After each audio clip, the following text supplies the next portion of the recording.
ഇന്നത്തെ റെസിപ്പി നമ്മൾ ചോറ് വെക്കുന്ന അരിയില്ലേ, പുഴുങ്ങലരി, അതുകൊണ്ട് എളുപ്പത്തിലൊരു ചായ പലഹാരം ഉണ്ടാക്കുന്നതാണ്.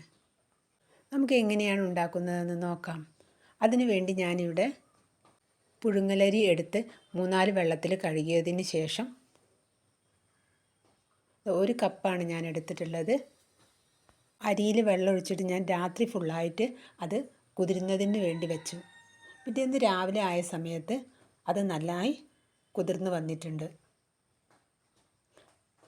ഇതുപോലെ കുതിർന്ന് വന്നിട്ടുണ്ട്, കണ്ടില്ലേ? നന്നായി കുതിർന്ന് വന്നിട്ടുണ്ട്. ഇനി നമുക്ക് ഒരു മിക്സിയുടെ ജാറിലേക്ക് ഇട്ട് കൊടുക്കാം. പിന്നീട് 1/2 കപ്പ് തേങ്ങയും കുറച്ച് വെള്ളവും ഇട്ടിട്ട് ഞാനൊന്ന് അടിച്ചെടുക്കുന്നുണ്ട്. നമുക്കിതൊരു ബൗളിലോട്ട് ഒഴിച്ചു കൊടുക്കാം.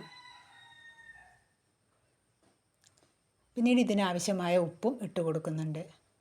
പിന്നീട് 1 ക്യാരറ്റ് എടുത്തിട്ട് അത് ഗ്രേറ്റ് ചെയ്തതും ഇട്ട് കൊടുക്കുന്നുണ്ട്. 1 സവാളേൻ്റെ പകുതി ചെറുതായി അരിഞ്ഞതും,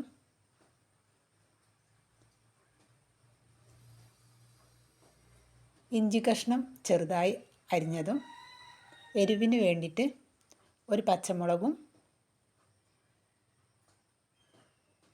പിന്നീട് കുറച്ച് കറിവേപ്പിലയും,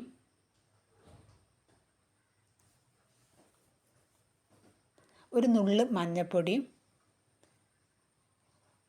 ഒരു നുള്ള് മുളക് പൊടിയും ഇട്ടതിന് ശേഷം നന്നായി യോജിപ്പിച്ചെടുക്കുന്നുണ്ട്. നമുക്ക് വേണമെങ്കിൽ കുറച്ച് നല്ല ജീരകം ഇതിൽ വേണമെങ്കിൽ ഇടാം, ഞാൻ ഇട്ടിട്ടില്ല. ഇനി നമുക്കത് ചുട്ടെടുക്കാം. പാനിൽ 1 സ്പൂൺ നെയ്യ് ഒഴിച്ച ശേഷം ഒന്ന് ഇളക്കിയതിന് ശേഷം 1 കരണ്ടി ഞാൻ ഒഴിച്ചു കൊടുക്കുന്നുണ്ട്. പാനിലേക്ക് തീ മീഡിയം ഫ്ലെയിമിലാണ് വെച്ചിട്ടുള്ളത്. ഇനി നമുക്ക് കുറച്ച് നേരം ഒന്ന് മൂടി വയ്ക്കാം. ഇനി അല്പസമയം കഴിഞ്ഞ് മൂടി തുറന്നാൽ നമുക്കൊന്ന് മറിച്ചിട്ട് കൊടുക്കാം.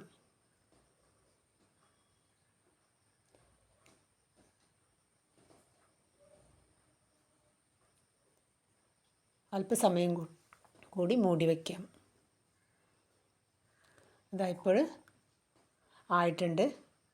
അങ്ങനെ 2 സൈഡും വെന്ത് കഴിഞ്ഞാൽ നമുക്കത് കോരിയെടുക്കാം.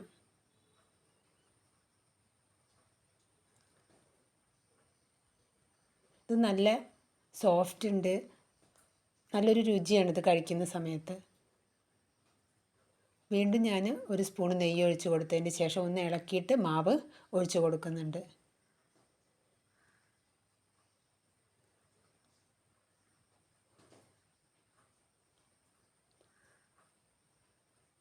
മൂടി വെച്ചതിന് ശേഷം നമുക്ക് 1 സൈഡ് വെന്ത് കഴിഞ്ഞാൽ അത് മറിച്ചിട്ട് കൊടുക്കാം.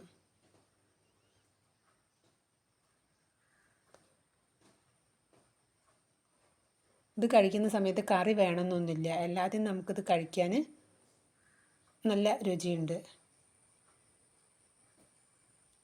വീണ്ടും 1 സ്പൂണും കൂടി നെയ്യ് ഒഴിച്ച് കൊടുക്കുന്നുണ്ട്. ഇത് നമുക്ക് പെട്ടെന്ന് ഉണ്ടാക്കിയെടുക്കാൻ പറ്റും. തലേന്ന് രാത്രി ഇങ്ങനെ അരി കുതിർത്തി വെക്കണമെന്നേ ഉള്ളൂ.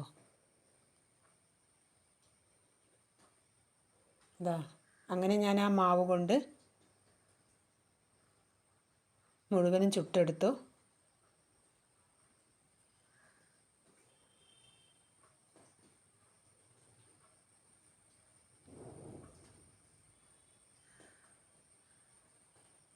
കണ്ടില്ലേ?